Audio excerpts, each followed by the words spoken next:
बिस्मिल्लाहिर्रहमानिर्रहीम। अस्सलामुअलैकुम। मैं हूँ मरियम हाशमी और प्रोग्राम ब्रंच टाइम में आप सबको खुश आमदीद कहती हूँ। उम्मीद है आप सब लोग खैरियत से होंगे और अल्लाह सुब्हाना व तआला की नेमतों का शुक्र अदा कर रहे होंगे। बहुत शुक्रिया आप लोगों ने हमें ज्वाइन किया। नाजरीन, आज के प्रोग्राम का आगाज़ एक सवाल से करते हैं। क्या कभी ऐसा हुआ है कि आपने ये सोचा हो या आपको ये महसूस हुआ हो कि ज़िंदगी में बहुत ज़्यादा मेहनत, कोशिश और हिम्मत और ज़हानत के बावजूद भी आप ज़िंदगी में वो चीज़ें अचीव नहीं कर सके, वो चीज़ें, वो मंजिल नहीं पा सके जो आप पाना चाहते थे? या कभी ऐसा हुआ हो कि आपने कोई ऐसा फ़ैसला सिर्फ़ इसलिए किया हो क्योंकि मुआशरा या दूसरे ये चाहते थे? या फिर ये भी हो सकता है, ये भी मुमकिन है कि आपने सोचा हो कि ज़िंदगी की सबसे बड़ी रुकावट हालात हैं, जबकि हालात नहीं, वो ज़हनी प्रोग्रामिंग भी हो सकती है जो कि हमारे लाशऊर में बरसों से चल रही है। हमने ऐसे बहुत सारे लोगों को देखा है अपनी ज़िंदगी में कि जो बहुत से वसाइल होने के बावजूद, बहुत सारी मेहनती और ज़हीन होने के बावजूद अपनी मंजिल तक नहीं पहुंच पाते। लेकिन कुछ लोग ऐसे भी हैं जो महदूद वसाइल के साथ और कम वक्त में बहुत ज़्यादा अचीवमेंट हासिल कर सकते हैं, हासिल कर लेते हैं। तो इसकी क्या रीज़न हो सकती है, क्या वजह हो सकती है? ये क्वेश्चन है, ये सवाल है कि क्या इसमें आपकी ज़हनी सोच जो है वो मसला क्रिएट करती है या फिर कोई हालात ऐसे हो जाते हैं? तो ये तमाम फैक्टर्स हैं जिस पे आज हम बात करेंगे कि किस तरह हम अपनी ज़िंदगी को बदल सकते हैं और किस तरह हम ये जान सकते हैं कि ज़िंदगी जो है उसकी कहानी, अपनी ज़िंदगी की कहानी हम खुद लिख रहे हैं या इसका स्क्रिप्ट जो है वो कोई और जो है उसको हम फॉलो कर रहे हैं। तो हमारे साथ आज मौजूद हैं एनएलपी ट्रेनर हैं, माशाल्लाह वेल क्वालिफाइड हैं और लाइफ ट्रांसफॉर्मिंग कोच हैं, डॉक्टर साजिदा अमीन। उनको अपने प्रोग्राम में वेलकम करते हैं। अस्सलाम वालेकुम। जी वालेकुम सलाम। कैसी हैं आप? मैं बिल्कुल ठीक डॉक्टर साजिदा, आप कैसी हैं? आप ठीक हैं? अल्लाह का शुक्र है बहुत जी। शुक्रिया डॉक्टर जी जी। साहिदा, आपने हमें ज्वाइन किया। आपसे इंशाल्लाह हम अपनी गुफ्तगू का आगाज़ करेंगे। हम चलते हैं अपने किचन कॉर्नर में और किचन में मौजूद है मदीहा, और मदीहा से आज हम पूछते हैं कौन सी ज़बरदस्त रेसिपी मदीहा आज बनाने जा रही हैं। अस्सलाम वालेकुम मदीहा। वालेकुम सलाम। कैसी हैं आप? ठीक हैं? मदीहा मैं बिल्कुल ठीक हूँ। आप आज क्या बना रही हैं? आज मैं चिकन ओवर राइस बना रही हूँ। ये आजकल बड़ी पॉपुलर है, रेस्टोरेंट्स में भी काफ़ी रेस्टोरेंट्स इसको सेल कर रहे हैं। एक बॉक्स बनाते हैं, राइस बॉक्स कहलाता है। आप इसको घर में भी बना सकते हैं, इंतहाई ईजी है, मज़े का है। सॉस एक स्पेशल होती है, वो भी बनाना सिखाऊंगी आपको। राइस कैसे बनाने हैं वो भी, और चिकन की प्रिपरेशन भी बताऊंगी आपको। तो इसके लिए जो सैलेड के लिए लिया है मैंने, इसमें मैंने कैबेज ली है, क्यूकम्बर लिया है और अनियन लिया है। आप अपनी मर्ज़ी से जो आप सैलेड खाना चाहते हैं आप सब्जियां ऐड कर सकते हैं। सॉस के लिए मैंने योगर्ट लेना है, मायोनीज़ लेना है, इसमें डबल क्रीम जाएगी, थोड़ी सी काली मिर्च जाएगी, नमक जाएगा और इटालियन हर्ब जाएंगे और थोड़ा सा दूध जाएगा इसको पतला करने के लिए। आप चाहें तो पानी भी ऐड कर सकते हैं। और चिकन जो है ये मैंने लिया है बोनलेस, इसको मैंने क्यूब्स में कट कर लिया है। इसमें जाएगा लहसुन की पेस्ट और इसकी जो प्रिपरेशन है वो है, एक मैंने खैन पेपर का स्पून लिया है, एक मैंने तिक्का मसाला का लिया है, एक मैंने सूखा धनिया और ज़ीरे का पाउडर, नमक और ऑरिगेनो है। इससे हमने इसको मैरिनेट करना है। थोड़ा सा लेमन जूस डालेंगे और थोड़ा सा योगर्ट ऐड करेंगे और चिकन को मैरिनेट करेंगे। इसको अलग से कुक करेंगे। राइस जो कुक करने हमने, इसको येलो राइस कहते हैं। तो ये ऐसे होगा कि हमने ऑयल में, ये मैंने प्री सॉक करके इसको मैंने रखा है। ये बासमती चावल हैं जो सिंपल आप यूज़ करते हैं घर में। और ऑयल में हमने 1-2 चम्मच हमने बिरयानी मसाला ले लेना है, 1 चम्मच नमक और 1 चम्मच हल्दी ले लेनी है। और इससे हम राइस को कुक करेंगे। इंतहाई सिंपल तरीके से बनेगा पर बहुत टेस्टी रेस्टोरेंट स्टाइल में बनेगा। ज़बरदस्त मदीहा, बड़ी ज़बरदस्त और चटपटी रेसिपी आज की, इसका हमें वेट रहेगा। आप अपना रेसिपी स्टार्ट करें और हम डॉक्टर साहिबा से अपनी गुफ्तगू का आगाज़ करते हैं। डॉक्टर साहिबा, माशाल्लाह आप ऑस्ट्रेलिया में मुकीम हैं और कनाडा में भी आप रह चुकी हैं। मैं थोड़ा सा आपसे आपका इंट्रोडक्शन पूछना चाहूँगी, आप अपने बारे में बताइए। जी जी। मैं जो हूँ, मेरा कनाडा में भी ऑफिस है और यहाँ पर भी है। कनाडा में मैं वहाँ पर मैंने बैंक में भी काम किया है और फाइनेंस काउंसलिंग जो है, I think there is one of the most important topic in these western countries is finance counseling because the people get separated and relationships get worsened. और उसके अलावा ये है कि यहाँ पर मैंने ये भी काम किया है कि जो इमिग्रेंट्स आते हैं यहाँ पर, जो पेरेंट्स जो हैं they are born in Pakistan and then like you know कि उनका फिर यहाँ आते हैं बच्चे, यहाँ पर बोर्न होते हैं, बड़े होते हैं, और उनका एक जो रिलेशनशिप है उसमें बहुत फर्क पड़ता है। उसके ऊपर काम किया है। और मैं आजकल यही ज्यादातर तो यही किया है कि मैं ट्रेन करती हूँ इंटरनेशनली। यही जो हमारी NLP है, हिप्नोसिस है और टाइमलाइन थेरेपी है, that's what I do most of the time, the psychological aspects जो इसके हैं। सही। अच्छा डॉक्टर साहिबा, ये बड़ा इंपॉर्टेंट आज का अहम क्वेश्चन, जैसे आपने कहा कि डिफरेंट इमिग्रेंट्स लोग आते हैं अपने मुल्क को छोड़कर, तो ज़हनी सलाहियतें उनमें होती हैं बहुत सारी, लेकिन कई जगह पे वो स्टक हो जाते हैं, रुक जाती हैं। वो वहाँ पर आप किस तरह से देखती हैं, किस तरह से हेल्प उनको प्रोवाइड करती हैं? जी जी, उनको हेल्प मैं इस तरह करती हूँ कि उनको सेल्फ अवेयरनेस देनी होती है। सबसे बड़ी बात होती है कि आपके घर में ही चीज पड़ी हुई है और आपने उसको ढूंढना है।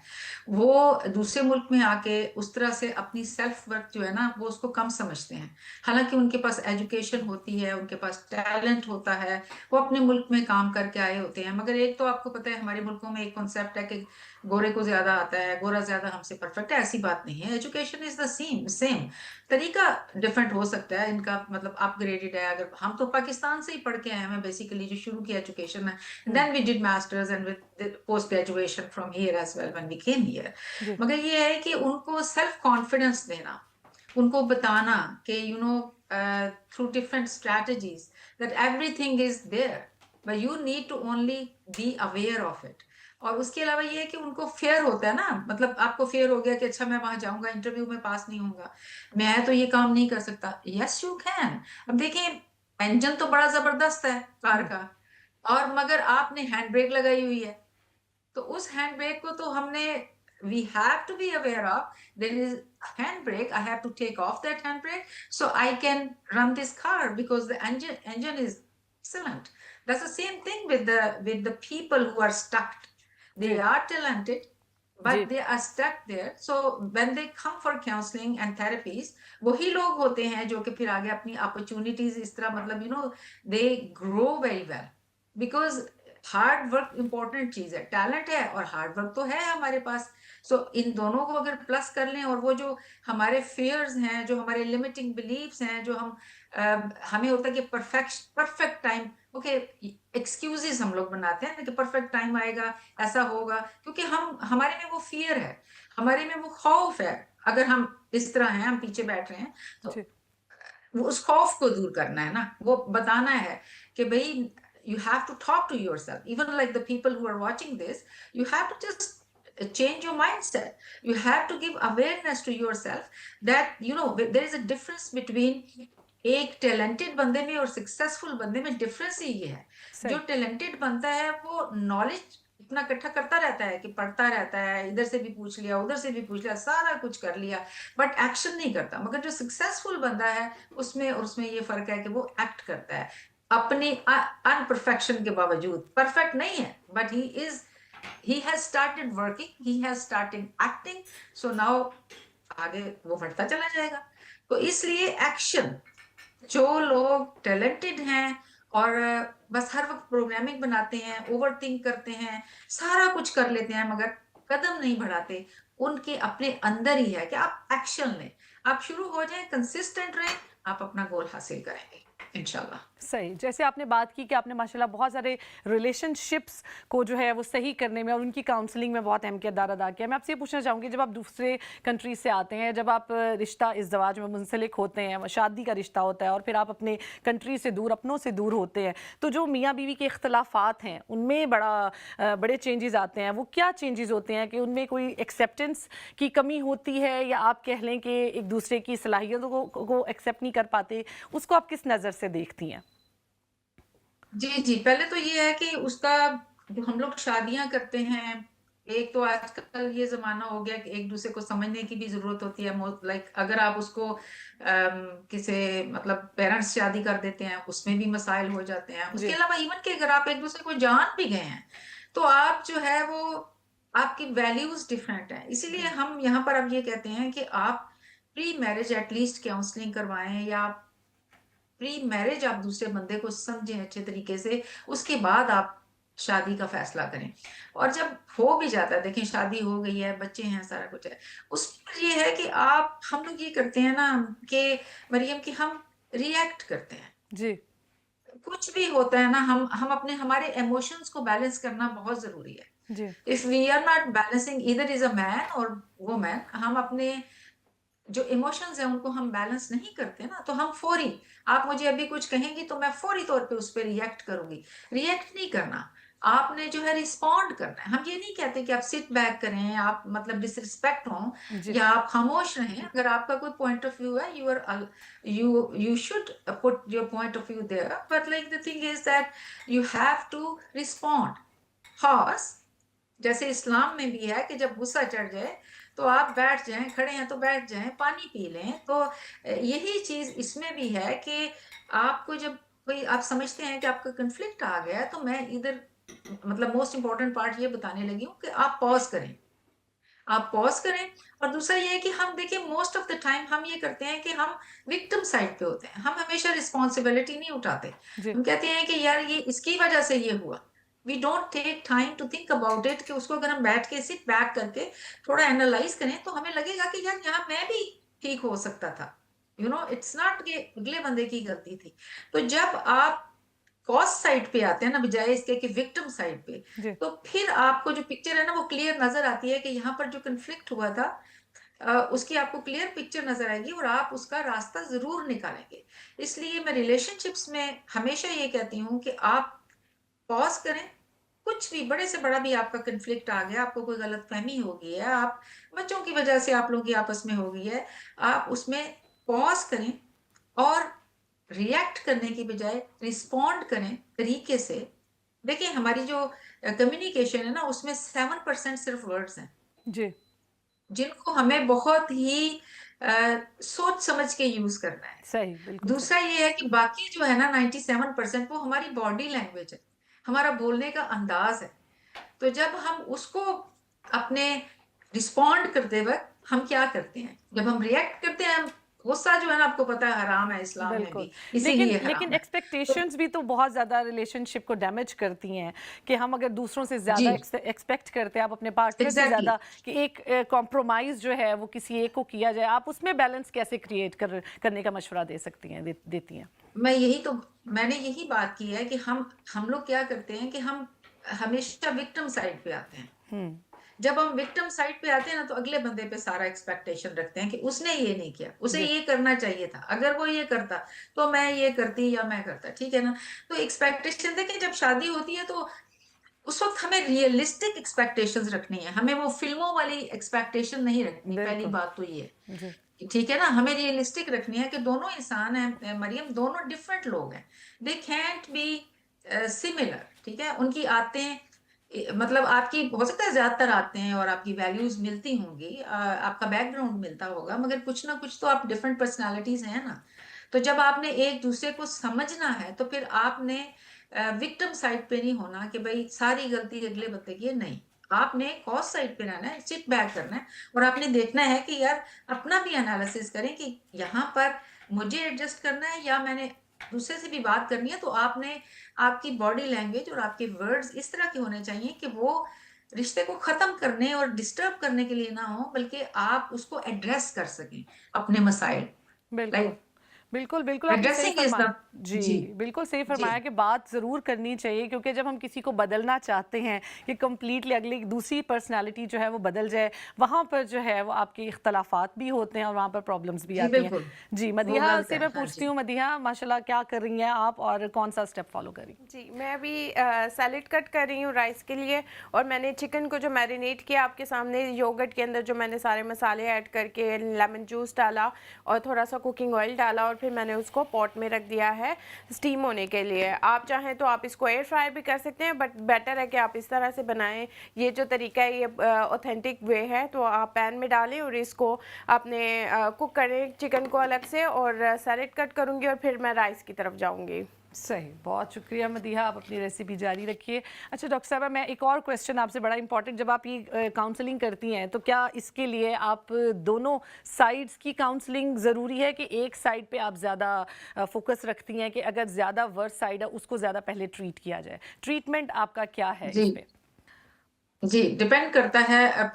जो प्रेफरेबल तरीका है कि दोनों को साथ में बुलाया जाए और दोनों से बात की जाए। सही। मगर हमारे पाकिस्तान में आपको पता है कि पाकिस्तानी जो हमारी कम्युनिटी है, इसमें ये होता है कि बाज़ औक़ात खातून जो है, अगर उन दोनों के भी रिसेंटली मेरे पास एक केस आया था कि दोनों वाइफ जो हैं वो प्रेग्नेंट थी राइट। और इधर ही था, ऑस्ट्रेलिया में ही था, और she got beaten by her husband. तो अब जो है वो बंदा तो बहरहाल आ गया, पुलिस वगैरह आ गई और वो चला गया। तो अब खातून जो है उनको काउंसलिंग करवानी थी। So she contacted me through somebody, तो फिर अकेले उनको मुझे काउंसलिंग करनी पड़ी, उनसे बातचीत करनी पड़ी। वही वाली बात है कि जब उनको आप अवेयरनेस देते हैं, ठीक है कन्फ्लिक्ट है, आप जो है रिएक्ट ना करें, रिस्पॉन्ड करें, और उन्हीं चीजों के, ये नहीं कि अपनी रिस्पेक्ट को आप कॉम्प्रोमाइज कर रहे हैं। I am not saying that, I am saying keep your respect, keep your credibility. Even then you can talk in a way that your problems or your relationship problems can be solved and relationships can become better. आप यकीन करें कि अभी वो जो उनको मैंने अकेले ही काउंसिल किया, मेरे ख्याल उनके 2-3 सेशंस थे। जी। She is doing well, like husband back आ गए हैं, she knows how to like manage the situation when like इस तरह की चीज हो जाएगी तो मैं किस तरह से मैनेज करूंगी, उसको मैं पर्सनली नहीं लूंगी, और without compromising your own personality, because you are a person, जिंदा सलामत इंसान है। बिल्कुल। ऐसा नहीं है कि आप खामोश होकर बैठ जाए, मगर एक तरीका सलीका आप समझें। अगर मैं साइंटिफिक लैंग्वेज में कहूँ कि आपने 7% जो लैंग्वेज है उसको भी बड़े तरीके से चुनने हैं वर्ड्स, और उसके बाद फिर आप रिस्पॉन्ड, आप जो है रिएक्ट नहीं कर रहे, आप इमोशनली नहीं आ रहे, आप अपने दिमाग को इस्तेमाल करके आ रहे हैं, आप वाइजली आ रहे हैं बात करने के लिए, आप अपना मसला एड्रेस जरूर कर रहे हैं, क्योंकि इसको सॉल्व होना चाहिए। आपके आगे बच्चे हैं, आप अगली जनरेशन को तो इस तरह के साइकोलॉजिकल प्रॉब्लम्स के साथ तो नहीं पाल सकते ना। तो फिर आपकी जो बॉडी लैंग्वेज है वही बात आप करेंगे, और आप उस तरीके से करेंगे, आपकी टोन सही होगी, आपकी जो है जो आपका बैठना उठना, आप जो बात कर रहे हैं, जिस तरीके से कर रहे हैं वो सही होगा, तो अगले बंदे को भी फर्क नहीं पड़ेगा, वो भी मतलब रिलेशनशिप को ठीक करने की कोशिश करेगा। जब बेहतर। हम जिद में आ जाते हैं ना, इगोइस्टिक हो जाते हैं, या अपनी अना का, देखिए अना में और सेल्फ रिस्पेक्ट में बहुत फर्क है। जी। सेल्फ रिस्पेक्ट होनी बहुत जरूरी है दोनों साइड के ऊपर, मगर सही। इगोइस्टिक हो जाना, जिद लगा लेनी, या मतलब अपने इमोशंस के ऊपर खेलना, लाइक गुस्सा चढ़ना, एंगर में, मतलब दैट्स रॉन्ग। और इसके मैंने अपनी मतलब मेरा इतना एक्सपीरियंस है, आई कैन टेल यू कि वही लोग समझते हैं कि यार हम तो शायद एक छत के नीचे 2 दिन नहीं रह सकते, but then they start loving each other and they start having a normal life. Even के पास का लोग मिलते हैं तो बहुत शुक्रिया अदा करते हैं और कहते हैं कि हम आपके बड़े शुक्रगुजार हैं। सही। तो माशाल्लाह। दिस मुझे क्या? खुद भी खुशी होती है। जी। हाँ जी, इसमें सब। मैं वॉलंटियर बेस के ऊपर भी जी। अपनी जो कम्युनिटी है उसमें हमारी खवातीन बहुत ज्यादा सफर करती हैं अपना, मरियम, तो मैं वॉलंटियर बेस के ऊपर भी मैंने अपना ये क्लिनिक जो है ओपन रखा हुआ है कि इफ दे नीड हेल्प तो they are welcome to talk to me. ज़बरदस्त, क्योंकि होता ये है कि आप सम टाइम अपने दिल की बात सबसे, किसी से कोई ख़ास आपका बंदा होता है जिससे आप कर सकते हैं और उनसे ही आप अपने उस मसले का सलूशन जो है वो लेकर निकलते हैं। अच्छा डॉक्टर साहब, एक बड़ी इंपॉर्टेंट ज़हनी हमारी आप कह लें प्रोग्रामिंग है हमारी बड़ी स्ट्रॉन्ग, लोग क्या कहेंगे। किसी भी रिलेशनशिप में जो है ना, कोई डर कोई खौफ होना वो इस एक बात से होता है, लोग क्या कहेंगे। आप इसको किस तरह लेती जी हैं और जी इससे कैसे निकला जा सकता है? जी जी बिल्कुल, क्योंकि हमारी ब्रॉटअप ऐसे होती है ना, जो ही हम खास तौर पे हमारी जो बच्चियां हैं, हमारी जो बेटियां हैं, अभी पिछले दिनों मैं देख रही थी कि वो जो एक बच्ची जो है पता नहीं पाकिस्तान में उसका कोई ऐसा सिलसिला बन गया, मेडिकल कॉलेज में थी। तो मैं ये कहती हूँ कि शुरू से जो आपके बच्चे हैं उनको आप इतना कॉन्फिडेंस दें। देखिए मैं आपको बताती हूँ, जो पहले 6 साल आपके लाइफ के हैं ना, वो जी। आपका कॉन्शियस नहीं होता, ठीक है, आपका लाशऊर, उस वक्त उसमें आप जो डाल दें, कच्ची मिट्टी है उससे आप जो भी बना लें। उसके बाद जो एज होती है वो मॉडलिंग की एज होती है। आप जहां भी अपने बच्चे को लेके जाते हैं, जो लोग आपके घर में आते हैं, बच्चा उनको मॉडल करता है। उसके बाद आती है सोशलाइजिंग की एज। वो फिर जो आपकी बचपन से मॉडलिंग तक जो आपने बच्चे को बनाया, वो फिर उसके अकॉर्डिंगली सोशलाइज करता है। अब ये जो आपने मेरे से क्वेश्चन किया है कि लोगों का डर और खौफ, ये तो हम बचपन से अपने बच्चे में कॉन्फिडेंस उसका जो है ना वो कंप्रोमाइज करते हैं। बिल्कुल। तो पहली बात तो ये है कि आप, मैं पेरेंट्स को भी कहती हूँ जो जिनके बच्चे हैं छोटे, कि आप अपने बच्चों को ये कॉन्फिडेंस दें कि अगर मेरे फादर, अल्लाह उन्हें जन्नत नसीब करे, मुझे कहा करते थे, आई यूज टू आस्क हिम, कि मैं मेड स्कूल में थी तो मैं उनसे पूछती थी कि डैड, अगर आपको कोई आकर ऐसी बात कहे, उन्होंने कहा आपको ठीक होना चाहिए, कोई जो मर्जी कहता रहे, सही। कुछ फर्क नहीं पड़ता। तो बात ये है कि अगर आप ठीक हैं, और ये हमारे लिमिटिंग बिलीव्स हैं, ये बिल्कुल। हमारे फियर्स हैं, ये हमारी कॉन्फिडेंस नहीं है हमें, जिसकी वजह से हम ये कहते हैं कि लोगों का हमें डर है। अगर आप सच्चे हैं, आप ठीक हैं, तो और फिर भी अगर नहीं जाता, तो you need to talk to someone, you need to talk to someone, क्योंकि ये एक छोटी सी बात नहीं है कि लोग क्या कहेंगे। इसकी वजह से आप अपनी लाइफ में बहुत पीछे रह सकते हैं। आपको एक अच्छी अपॉर्चुनिटी जब लाइफ में मिलेंगी, आपका रिश्ता ठीक नहीं जा रहा, किसी के साथ भी, किसी दोस्त के साथ, अपने बॉस के साथ, आप आपकी जो घर में रिलेशनशिप है वो कॉम्प्रोमाइज है, तो अगर आपको ये खौफ रहेगा कि दुनिया क्या कहेगी, आप सही भी हैं, तो ये तो आपकी जिंदगी को मेस कर देगा। सो इसके ऊपर कॉम्प्रोमाइज करना जो है वो ठीक नहीं है, इसको एड्रेस करना बहुत जरूरी है। सही। तो हेल्दी रिलेशनशिप को आप कैसे देखती हैं? क्या होता है हेल्दी रिलेशनशिप और क्या चीज़ें उसमें ज़रूरी हैं? जी, मैं समझती हूँ सबसे पहले ट्रस्ट बहुत जरूरी है, सही। एक दूसरे के ऊपर करना। दूसरा ये है मरियम, के आजकल हम मोहब्बत की बात तो करते हैं, जी। मगर रिस्पेक्ट नहीं जरूरी है। करते, बिल्कुल। अगर अगला बंदा, आप एक दूसरे की रिस्पेक्ट नहीं करते, एक दूसरे की वैल्यूज की रिस्पेक्ट नहीं करते, आप मतलब समझते हैं कि मेरी जो वैल्यूज हैं वो, they I do value that, but उन दूसरे बंदे की नहीं करते, तो ये फिर इस तरह से जो है ना, ये हेल्दी रिलेशनशिप नहीं होता।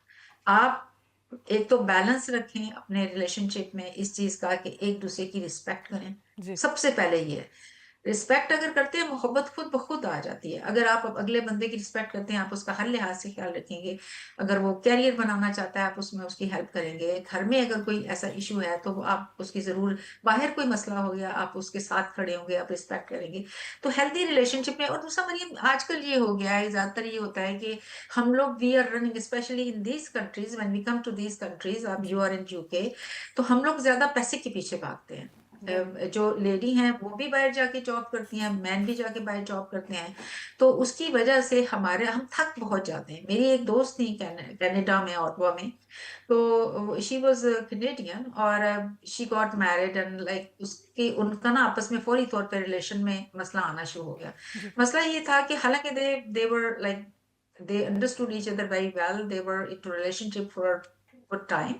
तो क्या हुआ कि वो अब हमें बहुत वो हुआ कि भाई क्या होना शुरू हो गया है। तो फिर उन्होंने काउंसलिंग करवाई, और ये था कि बंदी भी थक जाती थी सारा दिन काम करके, बंदा भी काम करके थक जाता था, तो they were like they started going away from each other. जी। हमारे घरों में भी यही मसला, और हमारी खवातीन जो है ना, वो बस बच्चों में चली जाती हैं बहुत ज्यादा, ना वो उस तरह से तैयार होती हैं, ना वो अपने आप को मेंटेन करती हैं, कि भाई ऑब्वियसली दिल तो वही रहता है ना, चाहे बंदा बिल्कुल। जो भी एज हो जाए, ठीक है ना। जी, तो मैं बिल्कुल। ये समझती हूँ कि हेल्दी रिलेशनशिप में आप दोनों मियाँ बीवी जरूर एक दूसरे के साथ उसी तरह डेट पे जाएं, उसी तरह एक दूसरे से वही बातें करें जो आप कभी जवानी सही में और करते थे, जी। या जब, एग्जैक्टली आप करें अपने सारे काम, आप मतलब उसमें एक बैलेंस रखें। बैलेंस आप रखें। बच्चों का भी ख्याल करें, मगर हस्बैंड भी तो अपनी जगह पे है, और हस्बैंड जो है उसकी अगर जॉब है, तो वाइफ को भी उतनी ही इंपॉर्टेंस देनी चाहिए, कि चलें एक बैलेंस क्रिएट करें, क्योंकि इसकी वजह से फिर इम्बैलेंस आ जाता है, बिल्कुल। तो फिर रिलेशनशिप किधर गया। अब बिल्कुल और देखिए, बाहर ज़िंदगी। हम अपने जॉब पे जाते हैं, वहां भी हम अपना एक रिलेशनशिप मेंटेन रखते हैं, अपने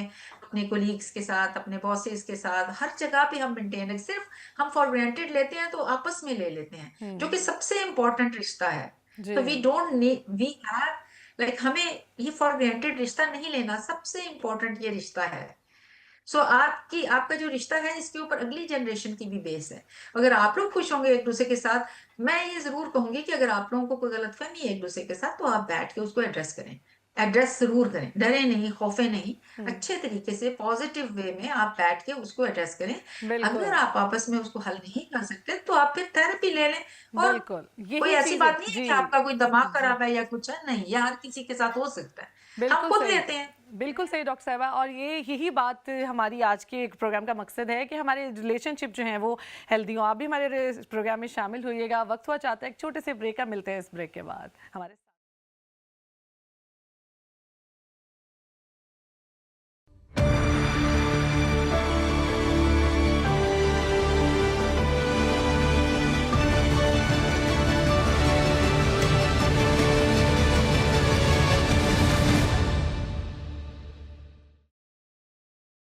जी वेलकम बैक करते हैं आपको ब्रंच टाइम में, और आप भी हमें ज्वाइन कर सकते हैं। आज बात हो रही है कि ज़हनी सलाहियतों को किस तरह से बेहतर बनाया जा सकता है। हमारे साथ हमारी कोच मौजूद हैं जिनसे आप पूछ सकते हैं रिलेशनशिप को भी कैसे बेहतर बना सकते हैं, ज़िंदगी में कैसे आगे बढ़ सकते हैं, कौन से ऐसे ब्लॉक्स हैं जो माइंड में जो है बने हुए हैं और जिनको आपने अनब्लॉक करना जो है वो ज़रूरी है। और अगर आप थोड़ी प्रॉपर काउंसलिंग करें, थोड़ी डिस्कशन करें, अगर आप किसी से कंफर्टेबल नहीं हैं तो आप एटलीस्ट किसी थेरेपिस्ट से बात करें, उनसे आप हर चीज़ डिस्कस करें ताकि आपको वो सोल्यूशन मिल सके जहाँ पर आपका माइंड जो है वो स्टक है। क्योंकि जब माइंड स्टक होता है तो क्या होता है, ज़हनी सलाहियतें और वो ज़ाहिर अफेक्ट होती हैं और आप ज़िंदगी में वो चीज़ अचीव नहीं कर पाते जिसकी ज़रूरत होती है। मदीहा से पूछते हैं, मदीहा की रेसिपी बड़ी ज़बरदस्त खुशबू आ रही है किचन में हमारे, तो मदीहा की रेसिपी कहाँ तक पहुँची? जी मदीहा बताइएगा। जी, मेरा चिकन भी रेडी है। चिकन बिल्कुल मुकम्मल रेडी है और सैलेड भी बन गया है, सॉस भी रेडी हो गई है। अब हम राइस को बनाना स्टार्ट करेंगे। इसके लिए मैंने ऑयल लिया है, इसमें बिरयानी मसाला, हल्दी और नमक जाएगा। इसको आप ऐड कर देंगे और इसको हम 1-2 मिनट के लिए भूनेंगे। फिर हम इसमें राइस ऐड करेंगे और राइस को पहले हम भूनेंगे थोड़ा सा इसी में, और देन हम पानी ऐड करेंगे और इसको पकने के लिए रख देंगे। ज़बरदस्त मदीहा, आप बनाएं राइस के साथ ज़बरदस्त चटपटी सी रही ये रेसिपी। और हम अपनी डॉक्टर साहबा से अपनी गुफ्तगू दोबारा कंटिन्यू करते हैं। डॉक्टर साहबा, बड़ा इंपॉर्टेंट क्वेश्चन है। ओवरसीज़ जो लोग हैं, जो बच्चे हैं, अपने कल्चर से दूर हैं, अपने मुल्क से दूर होते हैं, उनमें अपने जो पेरेंट्स का प्रेशर है, मैं उसकी बात करना चाहूँगी कि वो चाहते हैं कि बच्चे ओवरसीज़ में हैं लेकिन वो अपने कल्चर से, अपनी सकाफ़त से जुड़े रहें। इस प्रेशर में वो ख़ुद भी रहते हैं और बच्चे भी रहते हैं, क्योंकि आपको पता है मल्टी कल्चरल सोसाइटी है जिसमें बच्चे ग्रो हो रहे होते हैं और वो डिफरेंट चीज़ें दूसरों से सीख भी रहे होते हैं। तो वहाँ पर आप क्या समझती हैं, कहाँ पर पेरेंट्स को जो है काउंसलिंग की ज़रूरत है, उन्हें थोड़ा सा प्रेशर कम करना चाहिए, और कहाँ बच्चे जो हैं वो जो अंडर प्रेशर हैं इस सकाफ़ती जोड़ तोड़ में, तो उनको किस तरह से जो जी है ना हम पॉजिटिव वे में जोड़ सकते हैं? जी जी, बिल्कुल जोड़ सकते हैं। मैं एक्चुअली जब पाकिस्तान से कनाडा आई हूँ तो मेरे पास मेरे जो बच्चे थे वो हर एज की कैटेगरी में आते थे। तो हम लोगों को ये समझना होता है, पेरेंट्स को भी एब्सोल्युटली उन्हें जाके किसी से बात करनी चाहिए, या उनके घर में कोई बड़ा है जो इतना विजडम कॉर्नर है तो बिल्कुल उनसे बात करें। अदरवाइज मैं कहती हूँ कि अगर आप, मेरे से कई लोग बात करते हैं अपने बच्चों की कि आप मेरे बच्चे से बात करें। यहाँ पर भी मैं जब भी किसी पार्टी या किसी फंक्शन या किसी जगह पे भी जाती हूँ तो वो क्वाइटली आके ना मदर्स में से बात करती हैं कि आप मेरी बेटी से बात करें क्योंकि she will not understand me, या मेरे बेटे से बात करें, वो मेरी बात नहीं सुनता। एक्चुअली बात वही वाली आ जाती है ना, जिससे मैंने आपसे पहले बात की कि हमें रिएक्ट नहीं करना। बच्चों का ज़हन देखें बहुत कच्चा होता है। पहली बात ये है कि जब उनके पहले 5-6 साल लाइफ के हैं ना, आप जो उनको बनाना चाहते हैं, आप उस तरीके से घर में ऐसा माहौल रखिए, प्रेशराइज़ नहीं करें। बिहेवियरल ट्रेनिंग करें अपने बच्चों की। जो आप करेंगे, प्रेशर डाल के नहीं करें। मेरी बेटी ने जी मेरे से क्वेश्चन पूछा कि मेरी बेटी है, तो मैं, आपकी क्या सीख है? आप क्या मुझे कहेंगी कि मैं अपनी बेटी को किस तरह से सिखाऊँ ये सब चीज़ें? तो मैंने कहा कि जो आप सिखाना चाहती हैं, आप वो खुद करें। तो कहने का मतलब ये है कि आप कोई भी, यहाँ पर जो बच्चे हैं ना वो आपसे क्वेश्चन पूछेंगे, बिल्कुल कुरान में भी है कि आप आंख कान अपना दिमाग खोल के ऑथेंटिकली कुरान को समझें। तो आप जब अपने बच्चों से ऑथेंटिक लेवल पे बातचीत करेंगे ना, वो बिल्कुल उसको समझेंगे। मैंने ये देखे जितना भी बच्चे जो हैं सोशल मीडिया पे जाके डिफरेंट किस्म की चीजें देखते हैं जो उनको लुभाती हैं, मगर जब मैं बात करती हूँ अबाउट 18 ईयर से लेके 44 ईयर्स के जो मेरे फॉलोअर्स हैं, अबाउट 60,000 से ज्यादा, वो ये लोग हैं, यंगस्टर्स।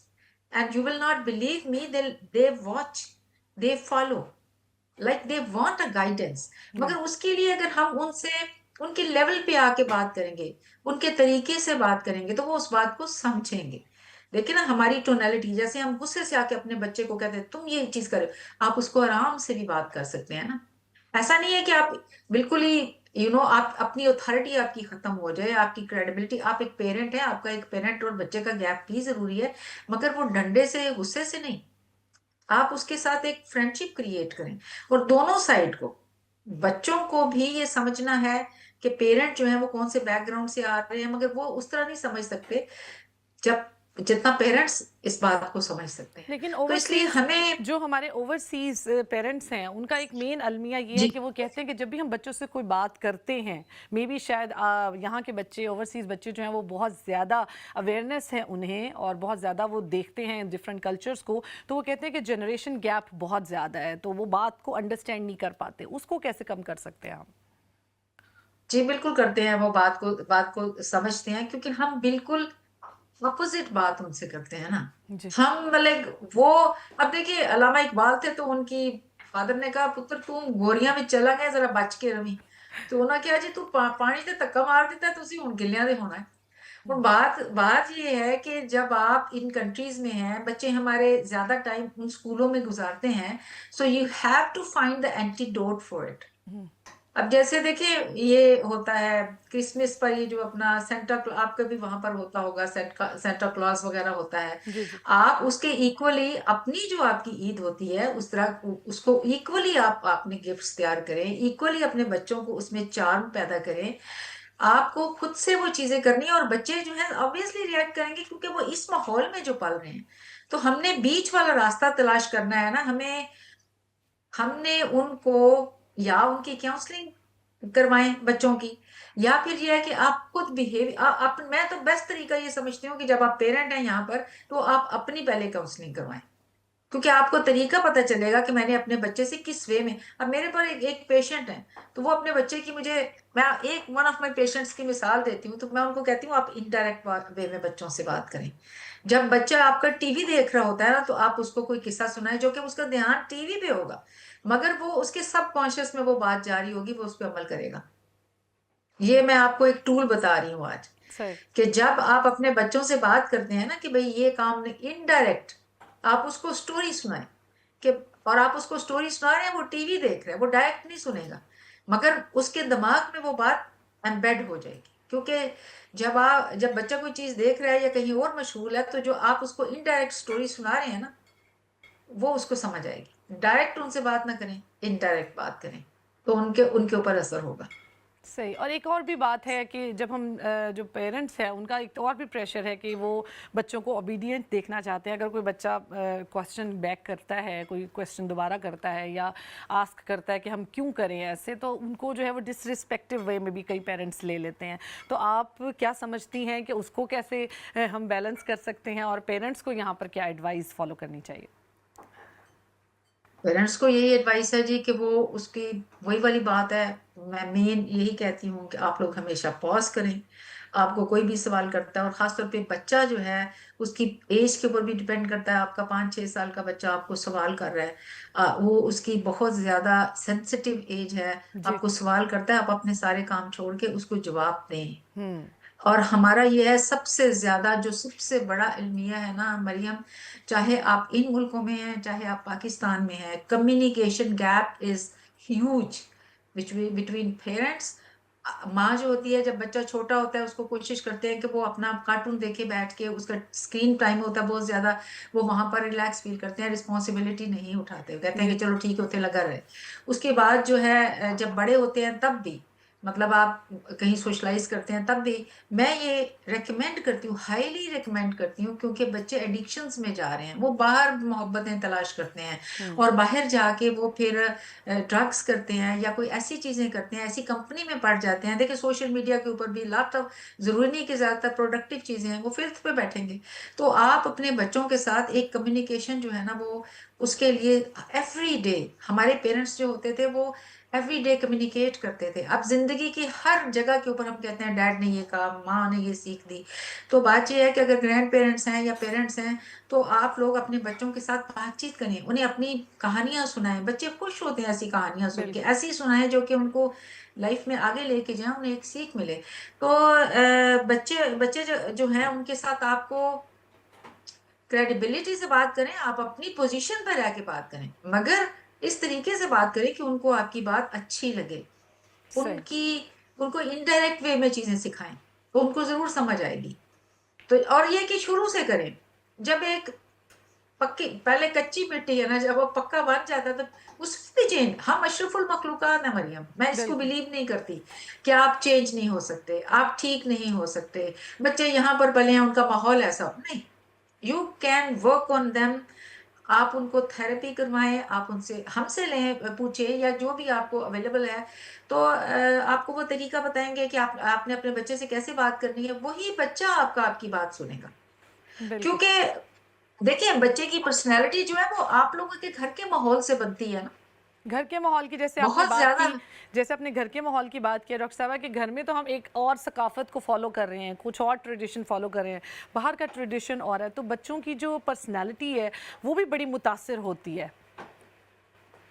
आप अपने बच्चों को बताएं ना, जैसे मेरी बेटी जी यूनिवर्सिटी में थी, बच्चे लेके आई थी मैं कनाडा में, तो जब मैं शी वेंट टू यूनिवर्सिटी, आप अपने बच्चे को कच्ची मिट्टी से बना रहे हैं ना, राइट। जी जी। जब आपने उसको कह दिया कि अल्लाह तुम्हारे साथ है, right, God is watching you, not me, आप उनको वैल्यूज दे दें, उसके बाद उनको लिमिट्स बता दें, फिर आप जो है ना, फिर आप भी उनको मजीद तंग करना ना करें। वो दे विल बिलीव, लाइक वो मुझे बताती होती थी कि मम्मा मैं जब वहां पर जाती हूँ तो मुझे पता होती है मेरी लिमिट्स, कि मेरी लिमिट्स क्या हैं। सही। तो मैंने ऐसे लोगों को भी देखा है कि उनको जबरदस्ती स्कार्फ पहना के भेजेंगे, जाके वो उतार के अपने उसमें रख देंगी अंदर जाके, और उधर जाके वैसे ही रहेंगी, ये रॉन्ग है। आप मैं मेरी यही यहाँ पर रिकमेंडेशन है, प्लीज प्रेशराइज ना करें अपने बच्चों को। उन्हें उन्हें समझाने की कोशिश करें कि हम आपको ये बात क्यों कह रहे हैं, इसके सही। रीजंस क्या हैं, इसके ड्रॉबैक्स क्या हैं, इसकी अच्छाइयाँ क्या हैं। तो वो फिर जब आप अपना पॉइंट ऑफ व्यू वाइजली उनको बताएंगे ना, ऑथेंटिकली, तो वो उस चीज को समझेंगे। I absolutely understand it's a huge struggle. I also did a lot of struggle to grow up my children. मेरे जो है 4 बेटे हैं, 2 बेटियां हैं। आई टुक, लाइक मेरा बहुत बड़ा एक्सपीरियंस है। तो मैंने यही सीखा यहाँ पर आके कि आपने अपने बच्चों से ये एक बहुत बड़ी साइकोलॉजी है कि आप अपने बच्चों को इस तरह से उनसे बातचीत करें, इस अंदाज से करें। देखिए मैं आपको बताती हूँ, जो आपका सबकॉन्शियस है ना, आपका लाव शऊर है, वो ना नहीं मानता। जब हम अपने बच्चे को कुछ कहते हैं, हम कहते हैं नहीं ऐसे नहीं, पहले हम नहीं कहते हैं। हमें ये नहीं कहना अपने बच्चे को, हमें ये कहना है कि इसको इस तरीके से कर लेते हैं, इसको ऐसे करो। Always talk in a positive way. ना नहीं कहना, ना से शुरू ही ना करें, क्योंकि आपका जो कुदरती तौर पर जो आपका लाशऊर है ना, वो ना को नहीं सुनता, उसको रिएक्ट करता है, उसके अपोजिट जाता है। तो हम लोगों ने अपने बच्चों को ना से नहीं, मतलब जैसे कोई मिट्टी से खेल रहा है या कुछ कर रहा है, वी डोंट हैव टू से कि ना ना ना ना, नहीं है जी, नो। जी। You have to say let's do this thing, लेकिन आओ बहुत सारे ये करते हैं। लेकिन बहुत सारे पेरेंट्स ये भी तो कहते हमें हैं ना आदत है। कि हम जो कह रहे हैं वो आपके भले के लिए कह रहे हैं, या हमें ज्यादा पता है, इससे भी तो बच्चों की पर्सनालिटी बहुत मुतासर होती है। नहीं ये गलत है जी, जी। ये गलत है। आप वही बात करें, कान आप यहाँ से पकड़े या दूसरी तरफ से जाके पकड़े, जी। मगर आपको यही सीखना है कि आपने बात कैसे करनी है, ठीक है ना। लफ्जों को फूल बनाना तो कमाल है, हाँ। जी तो बिल्कुल। बात ये है कि जो हमारे अल्फाज है ना, लफ्जों को फूल बनाना तो करिश्मा है फराज। ये एक शेर है फराज का, सही। कि जो आपके वर्ड्स है ना और आपकी जो टोनैलिटी है, that's very important. Talk positively to your children. बेशक आप कहते हैं कि मैं ठीक कह रहा हूँ, आप उसको किसी और तरीके से भी तो बात कर सकते हैं ना, लेकिन डॉक्टर साहब, कि ऑटिज्म लेट्स ऑटिज्म भी आजकल बहुत ज़्यादा है बच्चों में जो है बात बच्चे कर नहीं पाते, उन बच्चों को और उन पेरेंट्स को आप क्या एडवाइस करेंगे? उसके लिए भी यही है ना जी कि आप खुद थेरेपी लें, ताकि आप अपने बच्चे से बात करने का तरीका सीखें। हम्म। आपने उसके जो उसकी जो साइकोलॉजी है उसके मुताबिक चलना है। आपने उसमें किस टोन में बात करनी है, कितनी उसमें फ्रीक्वेंसी होनी चाहिए, उसको किस किस तरह की आप सीख दें, कौन सी बात आपने उसे डायरेक्ट करनी है, कौन सी आपने इनडायरेक्टली करनी है। जी। ये बहुत इंपॉर्टेंट है, क्योंकि मैं ये समझती हूँ कि आपकी जिंदगी माइंड से चलती है। आप जब गाड़ी में बैठते हैं, आप किसी भी गाड़ी में बैठते हैं, गाड़ी कहाँ जाती है? जहां ड्राइवर लेके जाता है। बिल्कुल। और मोस्ट ऑफ द टाइम मैं आपको यह बात बताऊं, there is a fog on the windshield. हमारी जिंदगी में कुछ भी है, हम कुछ भी कर रहे हैं, हम ओवर ईट कर रहे हैं। बाजुकत मैंने लेडीज को देखा है कि वो सब कुछ करती हैं, डाइट भी करते हैं, मर्द भी डाइट भी करते हैं और अपने प्रोग्राम्स भी लिए होते हैं फिटनेस के, even then they are not reducing the weight. कोई तो रीजन है ना पीछे। बिल्कुल। एक फॉग है सामने आपके विंडशील्ड के ऊपर, उसको क्लियर करें। हमारा जो माइंड है वो मिरेकल्स कर सकता है। सही। सिर्फ हम वहां पर आकर रुकते हैं जहां हमारे कोई कोई ऐसी वहां पर ब्लॉक्स हैं, बिल्कुल। ट्रॉमास हैं, हम्म। चाहे वो आपके बचपन के हैं। अभी मेरे पास एक लेडी भी रिसेंटली आई, आप मैं उनकी मिसाल आपको देती हूँ। शी वो कुछ करना चाहती थी, पढ़ी लिखी है, but she was not able to do it. Hmm. When she talk to me, उन्होंने मेरे से बातचीत की, मेरा ख्याल एक दो उसमें ही जो है शी डिसाइडेड टू वर्क। ऐसे होता है कि बहुत सी चीजें होती हैं, आप इवन किसी से भी, माँ बाप से भी बात करते हैं, अपने आप से भी बात करते हैं, मगर आपको वो अवेयरनेस नहीं होती।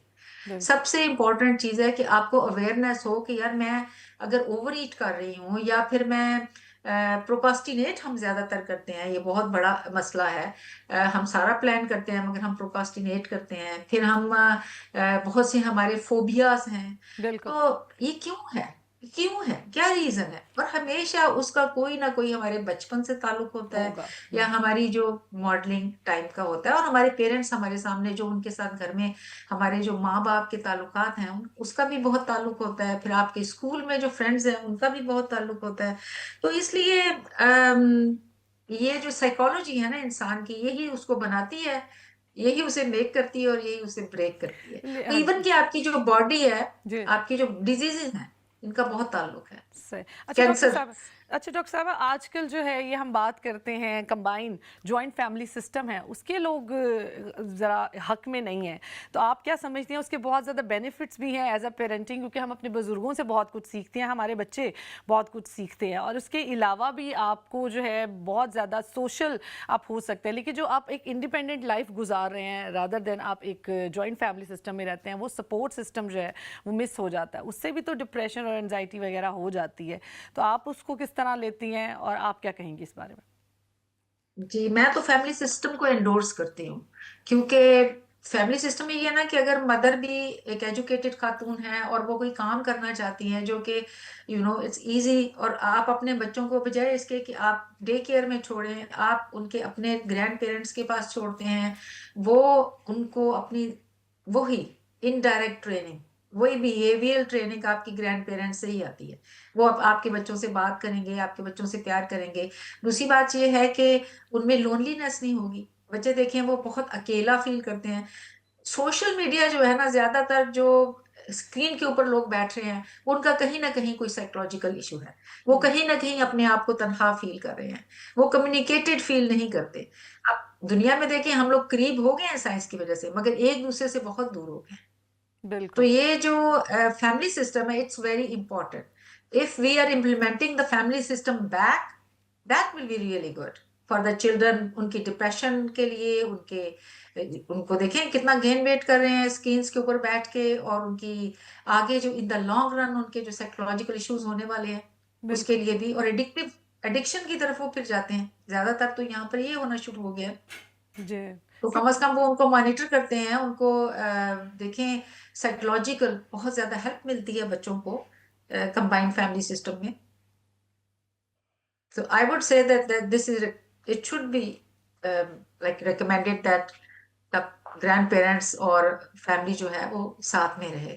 उसमें जो भी ड्रॉबैक्स होते हैं, साफ ज़ाहिर है आप एक घर में रहते हैं तो आपके इख्तिलाफात भी आते हैं, फिर दोनों साइड को समझना होता है। जो बिल्कुल ग्रैंड पेरेंट्स हैं उनको भी, मतलब जो सास हैं उनको भी समझना है अपनी जो बहू है उसके बारे में, और आप एक अच्छे तरीके से फैमिली को लेके आगे चलेंगे तो फिर ही वो बैलेंस होगा ना, तभी वो बच्चे जो हैं वो एक अच्छा, पहले जमाने में तो यही होता था, हमारे जमाने में तो यही होता था। जी हम लोग बहुत ज्यादा एक दूसरे से इंटर रिलेटेड थे, कम्युनिकेटेड थे।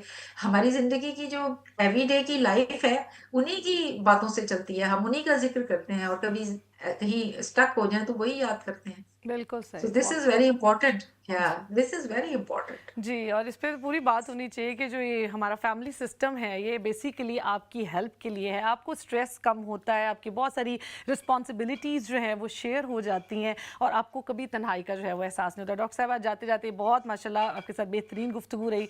कोई आप मैसेज देना चाहें हमारी यूथ को, हमारे ओवरसीज़ पेरेंट्स को, बच्चों को, दीजिएगा। जी जी, मैं उनको, सबसे बड़ी इम्पोर्टेंट बात है कि पॉजिटिव रहा करें। मैं सबको आज आपके प्लेटफॉर्म से ये मैसेज देती हूँ कि पॉजिटिव रहें, नेगेटिविटी को लाइफ से कम करें, और रश करके कोई कोई बहुत आगे जा रहा है तो उसके ऊपर रश करें, कुरान भी कहता है कि रश करो, आप उसकी तो उसको मॉडल करें और वहां से सक्सेस की जो है उसकी तरफ जाएं, हसद ना करें। ये जो 2-3 चीजें हैं कि अगर आप हसद नहीं करते किसी से, जालस नहीं होते, और आप पॉजिटिव रहते हैं हर मामले में, ये आपकी ज़हनी भी और आपकी जिस्मानी सेहत को भी बहुत ज़्यादा फ़रोग़ देगा। मेरा आज का यही पैगाम है, और इंशाल्लाह ताला अगर आप इसके ऊपर अमल करेंगे, जैसे रसूल पाक सल्लल्लाहु अलैहि वसल्लम से किसी ने पूछा था कि रसूल पाक मैं चोरी करता हूँ, मुझे एक चीज़ बता दें कि मैं जिसको छोड़ दूं तो उसके बाद मैं चोरी छोड़ दूं, तो उन्होंने कहा था झूठ बोलना छोड़ दो। तो उसने कहा झूठ तो कोई बात ही नहीं है, मैं झूठ बोलना छोड़ दूंगा तो कैसे चोरी छोड़ दूंगा। ही क्विट, क्योंकि एक चीज उसने छोड़ी ना। अगर हम मरियम पॉजिटिव हो जाए ना, जी हम हर चीज में पॉजिटिविटी ढूंढे, कोई हमारा दुश्मन भी बात करता है हम उसमें देखें कि यार इसमें मेरे लिए क्या लर्निंग है, जी take it positive, don't take it negative, तो हमारी जिंदगी अपनी आसान होगी। हम ये समझते हैं ना कि हम हसद करके या नेगेटिविटी करके किसी का नुकसान, नो। इवन कि अब देखिए डॉक्टर हैमर हैं जर्मनी में, उन्होंने वो इसके ऊपर उन्होंने बहुत वर्क किया है कि इस तरह की जो चीजें हैं ना, हमारी जो मेंटल हालत है, ट्रॉमाज हैं और हसद है, इन चीजों से हमारी बॉडी के डिफरेंट ऑर्गन्स के ऊपर असर होता है और कैंसर्स क्रिएट होते हैं। सो सही इट्स वेरी इंपॉर्टेंट, हमारे जितनी भी जिस्मानी और बाकी जिंदगी के जो ट्रॉमास और स्ट्रेसेस को हम लेके बैठते हैं ना, उसकी मेन रीजन है हम पॉजिटिव नहीं है। We need to be positive, दूसरे का अच्छा सोचें, रश करें, हसद ना करें। बेहतरीन। बहुत शुक्रिया डॉक्टर साहब, आपके साथ बेहतरीन गुफ्तगू रही। और बहुत अच्छा मदीहा की भी लगा। रेसिपी, जी मदीहा की भी रेसिपी रेडी है, मदीहा से भी पूछते हैं। मदीहा आपके फाइनल स्टेप्स जो हैं आप बता दीजिए। जी, मैंने राइस को कुक किया, जैसे मैंने आपको बताया था सिर्फ 3 इंग्रेडिएंट गए हैं और हमारे राइस तैयार हो गए हैं। खाने में बहुत मज़े के होंगे। इसको चिकन और सैलेड के साथ खाइए, और जो स्पेशल सॉस बनाई थी मायोनीज़, क्रीम, योगर्ट और मिल्क के साथ, उसके साथ आप इसको एंजॉय करें और दुआओं में याद रखिएगा। मदीहा आप भी आज कोई मैसेज देकर जाएं कि अच्छी ज़हनी सेहत के लिए आप क्या समझती हैं, क्या एडवाइस ज़रूरी है? चीज़ों को भूलना सीखें कि कुछ अगर बुरा हैपन हो गया है आपस में, जो आपके क्लोज रिलेशंस हैं उसको आप भूल जाएं तो बेहतर है, तो आप आगे अच्छी ज़िंदगी गुजार सकते हैं। ज़बरदस्त मदीहा, यही हमारे आज के प्रोग्राम का मैसेज था कि जिसमें हमने कोशिश की है इस चीज़ को डिस्कस करने की कि जो हर ज़िंदगी का रिश्ता है वो बहुत खूबसूरत है और ज़िंदगी एक ही बार मिली है, तो आप कोशिश कीजिए इसको देने में अपनी, चाहे आप खुशी दे सकते हैं किसी को मोहब्बत दे सकते हैं, किसी को रिस्पेक्ट दे सकते हैं। इन तमाम चीज़ों को अगर आप ज़िंदगी में लाएँ, अपने रिलेशनशिप में लाएँ, चाहे आप पेरेंट हैं, चाहे आप हस्बैंड वाइफ हैं, या चाहे आप जो है बुज़ुर्ग हैं, तो आप इन चीज़ों से अपनी ज़िंदगी तो बेहतर बनाते हैं लेकिन आप अपनी नस्लों को जो है वो संवार जाते हैं। यही हमारा आज का मैसेज था। उम्मीद है आपको आज का प्रोग्राम पसंद आया होगा। अपना फीडबैक हमें ज़रूर दीजिएगा। अपना बहुत सारा ख्याल रखिएगा। जी, अल्लाह हाफ़िज़।